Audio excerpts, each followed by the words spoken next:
तो ठीक है, आज से हम लोग नया चैप्टर स्टार्ट कर रहे हैं और उस चैप्टर का नाम है गुरुत्वीय केंद्र या फिर सेंटर ऑफ ग्रेविटी। चैप्टर का नाम क्या है? गुरुत्वीय केंद्र या फिर सेंटर ऑफ ग्रेविटी, यानी गुरुत्वीय केंद्र या इसको कहते हैं हम लोग सेंटर ऑफ ग्रेविटी।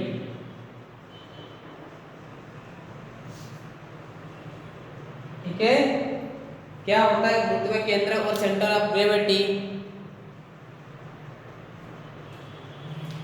दिख नहीं रहा?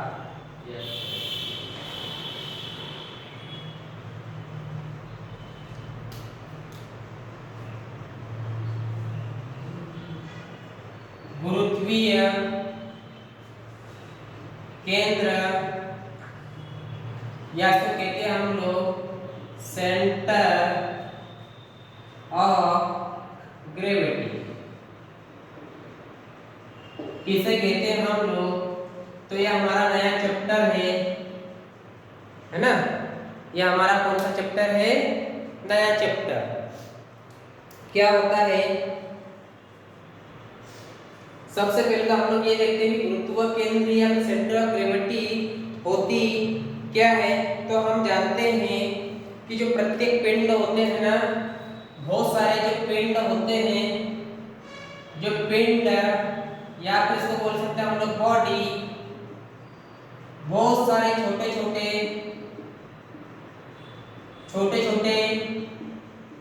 कणों से मिलकर बने होते हैं। सर कैसे छोटे छोटे कणों से मिलकर बने होते हैं, है ना?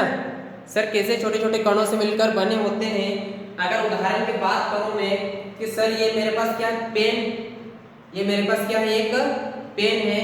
तो जो पेन क्या होती है बेटा, इसके अंदर कुछ न कुछ तो छोटे छोटे कण तो होंगे हमारे पास। पेन मेरी पूरी क्या होगी? बॉडी, और ये बॉडी पूरी कुछ न कुछ छोटे छोटे कणों से मिलकर बनी होगी। करेक्ट बात है यहाँ तक? तो जो पृथ्वी होती है ना, जब पिंड होते वो छोटे छोटे कणों से मिलकर बनी होती है। तो जो पृथ्वी होती है, तो जो पृथ्वी यानी अर्थ जो होती है हमारी, वो इन पिंडों को अपनी ओर आकर्षित करती है।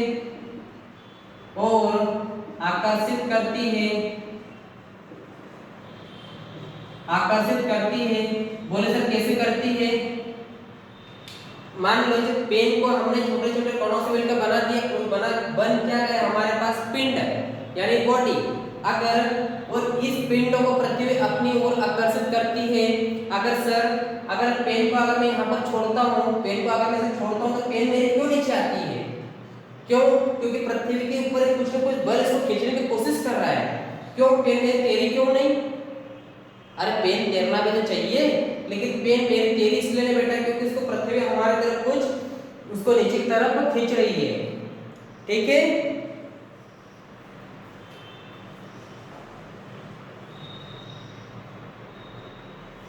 कह सकते हैं कि जब पृथ्वी किसी पिंड को अपनी ओर खींचती है, तो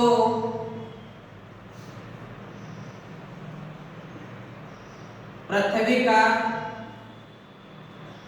तो हम लोग कह सकते हैं कि पृथ्वी का खिंचाव बल,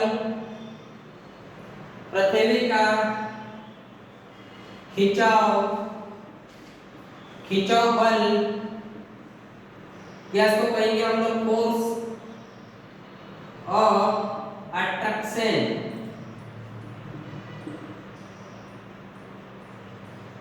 जो पृथ्वी का खिंचाव बल होता है हमारा, वो कण के द्रव्यमान के समानुपाती होता है। यानी बोल सकते समानुपाती का चिन्ह ये हो गया, है ना? तो बोल सकते कण का द्रव्यमान या इसको बोल सकते हैं mass of molecules, mass of molecules.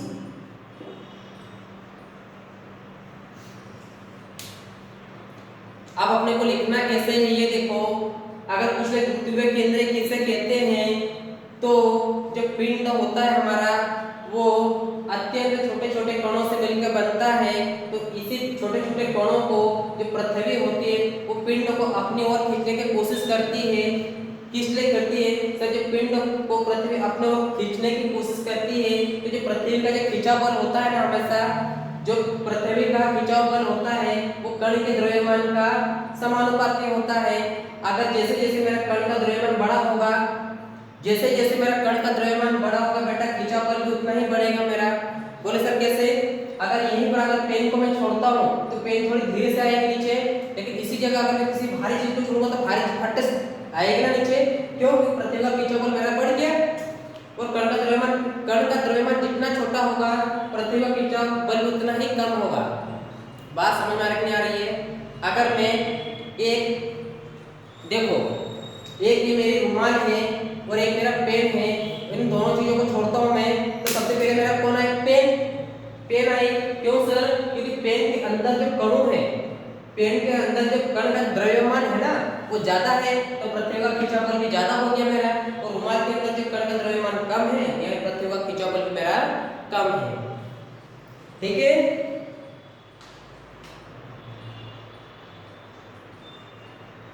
और बेटे जो पृथ्वी का जो खिंचाव बल है ना हमेशा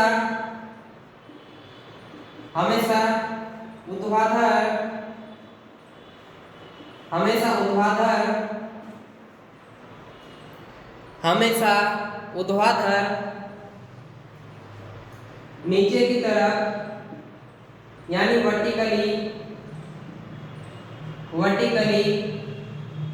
डाउनवर्ड लगता है।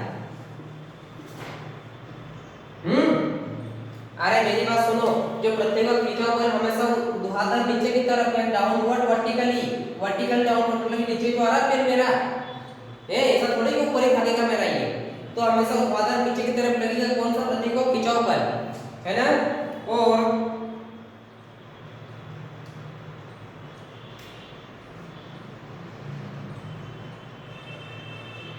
और जो ऊर्ध्वाधर का जो नीचे की तरफ लग रहा है इसी को पिंड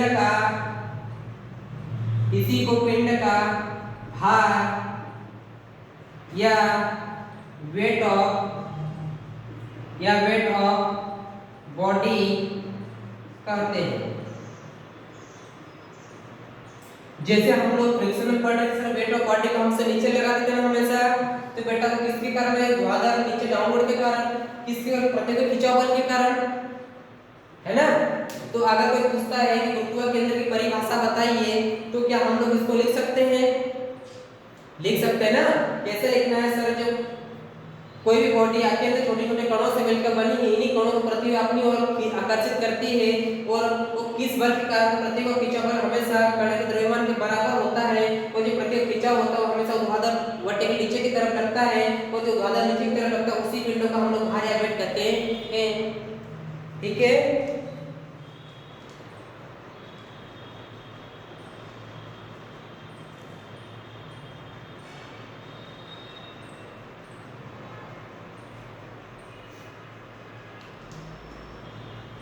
अब आगे बढ़ते हैं। देखो हम लोग यहाँ तक पहुंच चुके थे ना। माना पिंड का द्रव्यमान जो होगा, पिंड का द्रव्यमान अगर m है, इसके नीचे लिख रहा हूं ना मैं, पिंड का द्रव्यमान अगर m है तथा पृथ्वी का खिंचाव बल यानी गुरुत्वाकर्षण बल यानी ग्रेविटेशनल फोर्स क्या है मेरे पास? जी है ना। गुरुत्वाकर्षण बल क्या है? जी है। तो बेटा हमने लिखा क्या? खिंचाव बल कितना मेरा बेटा गुरुत्वाकर्षण बल के बराबर है, वो कण का द्रव्यमान कितना है m है। तो हम लोग बोल सकते हैं, तो हम लोग क्या बोल सकते हैं कि सर पृथ्वी का जो खिंचाव बल होगा ना हमेशा m इंटू g के बराबर होगा। यही तो होता है mass into acceleration due to gravity, है ना। तो बोल सकते हैं कि अगर माना पृथ्वी का द्रव्यमान कितना मान लिया हमने, देखो द्रव्यमान को मैंने मान लिया m, द्रव्यमान को क्या मान लिया मैंने m, वो जो पृथ्वी का खिंचाव बल लिया ना इसको मैंने मान लिया क्या गुरुत्वाकर्षण बल, गुरुत्वाकर्षण बल, गुरुत्वाकर्षण बल, है ना। वो गुरुत्वाकर्षण बल को हम लोग g से दर्शाते हैं, तो बेटा ये गुणा होगा कि नहीं होगा, हो जाएगा ना, बोले कि हाँ सर हो जाएगा।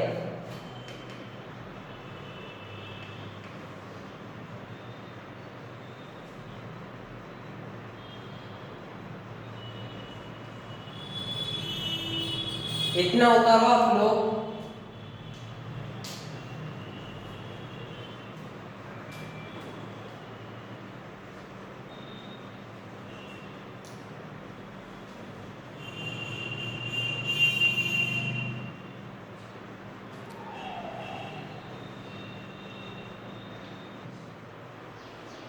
ठीक है। और आगे बढ़ते हैं हम लोग,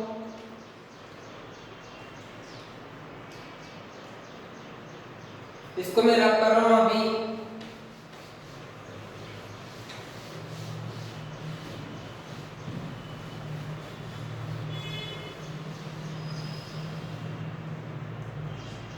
अगर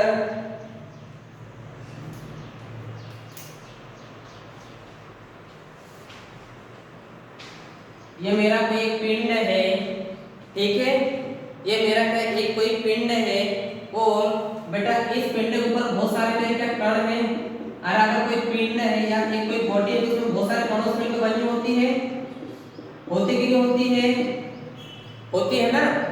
तो अभी हमने क्या पढ़ा कि सर जब पृथ्वी किसी पिंड को अपने नीचे की तरफ खींचती है, बेटा तो मैं एक बात ध्यान देना कि ये बल मेरा नीचे की तरफ इस पिंड को खींच रहा है, ये वाले पिंड को इसको नीचे की तरफ खींच रहा है, इसको भी नीचे की तरफ खींच रहा है, इसको भी नीचे की तरफ खींच रहा है। तो ऐसे बहुत सारे पिंडों को पृथ्वी क्या इन कणों को अपनी तरफ आकर्षित कर रही है, बहुत सारे पिंडों को पृथ्वी इन कणों को अपनी तरफ आकर्षित कर रही है, तो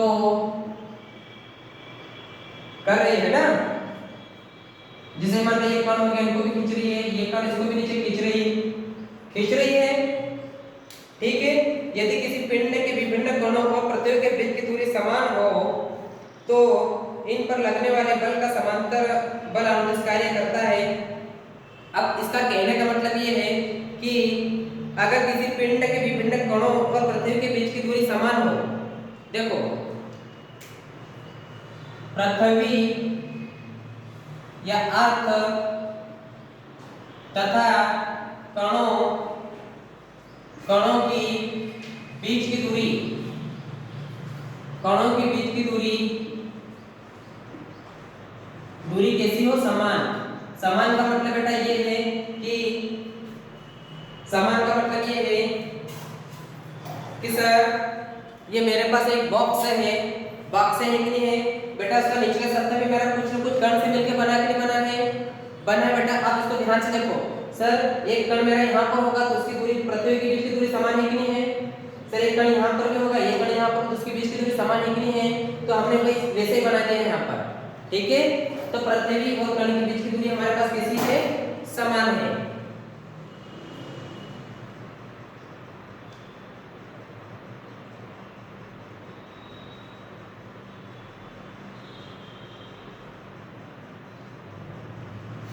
तो हम लोग कह सकते हैं तो समान दूरी है, तो इन पर जो लगने वाले जितने बल होते हैं हमारे, तो कोणों के ऊपर लगने वाले जितने बल होते हैं, बल वो बल होते समांतर। समांतर का मतलब होता है वो रेखा के अनुदिश कार्य करते हैं, रेखा के अनुदिश कार्य करते हैं। बोले सर कैसे, वही अरे अगर ये सभी बल समांतर है कि नहीं है, दूरी समान है तो बल भी समांतर होंगे, तो एक रेखा के अनुदिश कार्य कर रहे हमारे बल, ठीक है।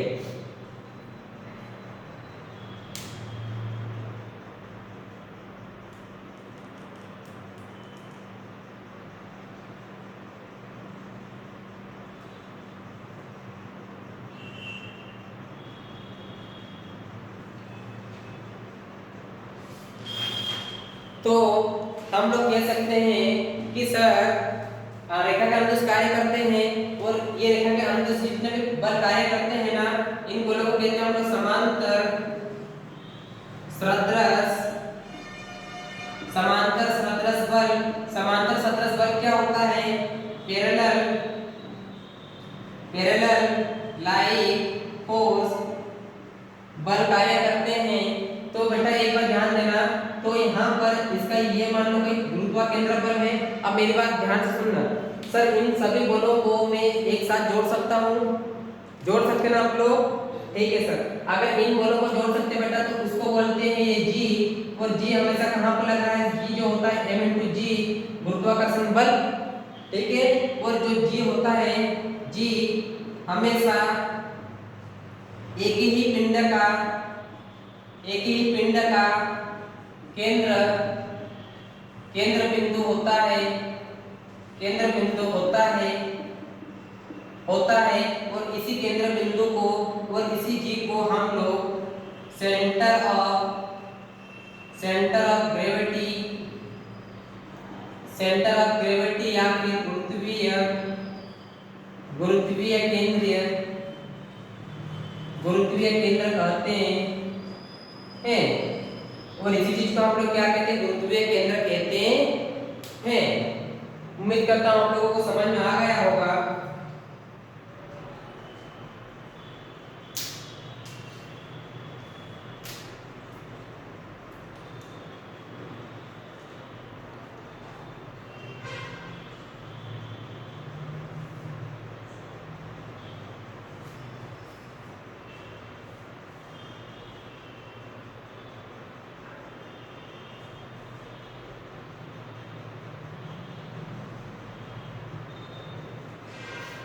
और जो गुरुत्व केंद्र होता है ना हमारे पास,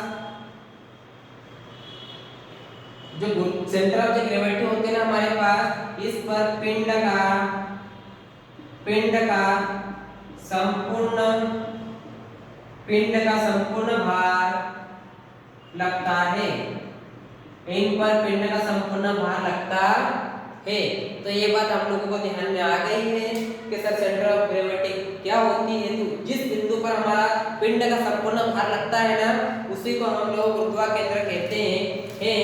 सर ये तो क्या होता है हमको समझ में नहीं आया बेटा। ये कैसी मेरे पास क्या कोई बॉडी हो गई और इस बॉडी के ऊपर मेरा देखो उंगली को उसको मैं ऐसा टिका रहा हूँ, उंगली के ऊपर इसको मैं ऐसे टिकाता हूँ, है ना। ये उंगली के ऊपर इसको टिका दिया तो बेटा ये उंगली के ऊपर जो भार दिखा ना मेरी उंगली, तो यहाँ पर पूरी बॉडी का संपूर्ण भार लग रहा है ना। तो कैल्सी और मेरी उंगली के बीच की जो बिंदु बना उसी को बोलते हैं हम लोग सेंटर ऑफ ग्रेविटी। ठीक है।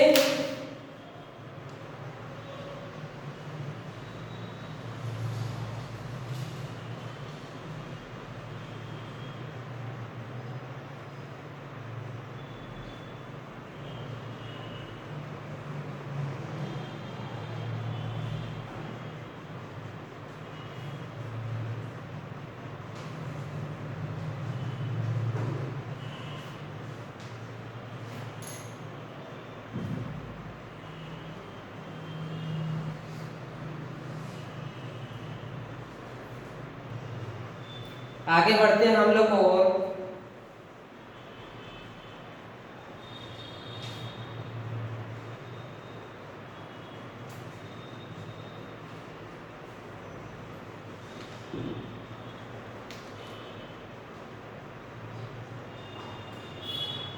केंद्रक।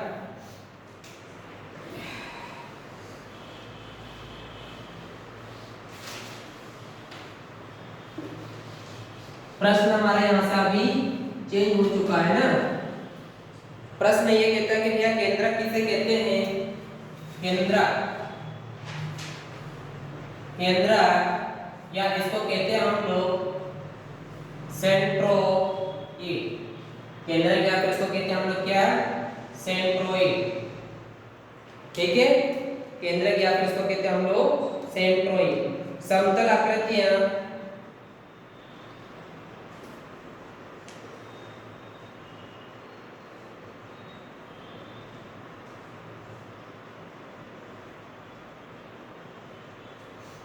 जैसे बहुत सारे समतल आकृतियां होती है, समतल आकृतियां, या इसको कह सकते हैं हम लोग प्लेन फिगर, प्लेन फिगर। तो क्या होता है, आयत हो गया, चतुर्भुज हो गया, त्रिभुज हो गया, वृत्त हो गया। तो क्या होता है, जैसे हमारा आयत हो गया, चतुर्भुज हो गया, चतुर्भुज हो गया, त्रिभुज हो गया, वृत्त हो गया, है ना, वृत्त हो गया, सभी में लंबाई तथा क्षेत्रफल या आयतन होता है। तो इन सभी में एक तो इसका क्षेत्रफल होगा या फिर आयतन होता है। बताऊंगा अगर आप लोगों को ये सेंट्रोइड समझ में नहीं आ रहा होगा, लेकिन मैं जैसे लिखते जा रहा हूँ वैसे कैसे आप लोग अभी लिखते जाओ आप लोग, ठीक है।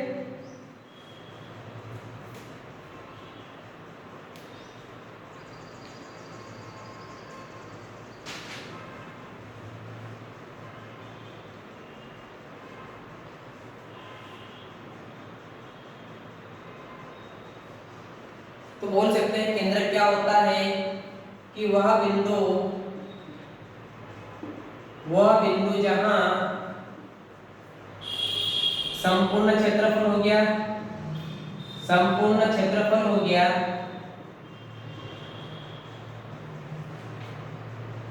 आयतन हो गया, लंबाई हो गया,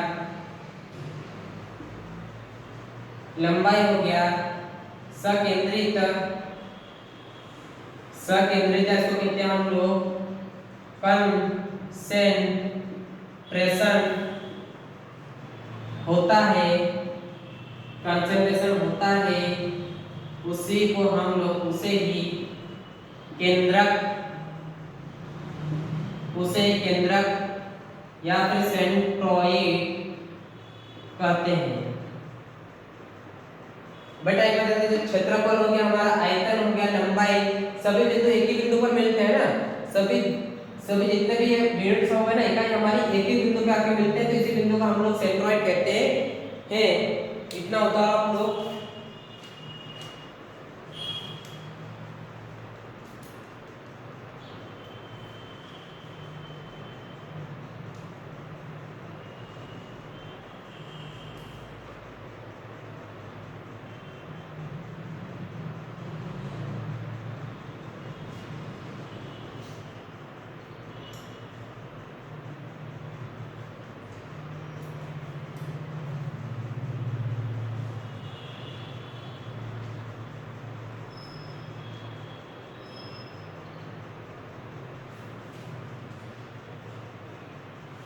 कर लिया।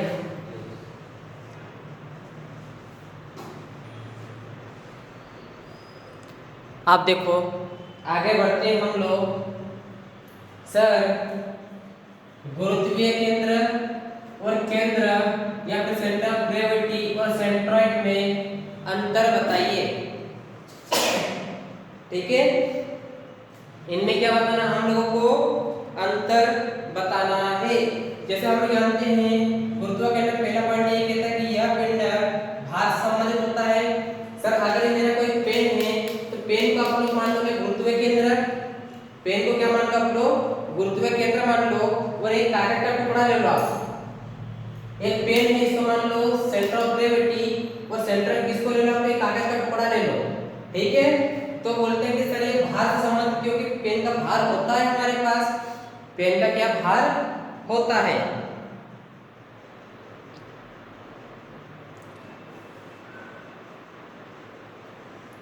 ठीक है।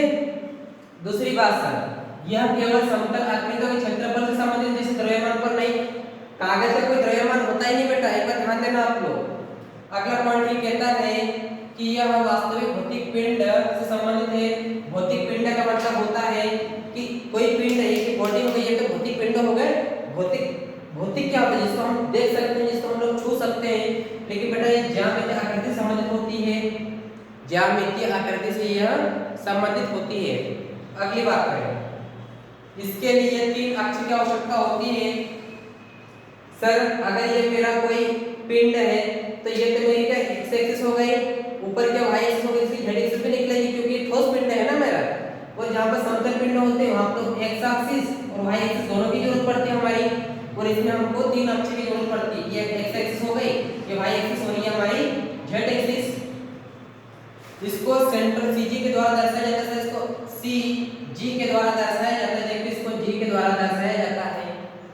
जैसे ठोस पिंड गोला शंकु आदि, जैसे समतल त्रिभुज वगैरह आदि। ठीक है ना, उतार लो आप लोग इसको इतना।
ठीक है, तो इस लेक्चर को हम लोग यहीं पे समाप्त करते हैं और इसी साथ में अगला लेक्चर की आप लोग तैयारी कर लो।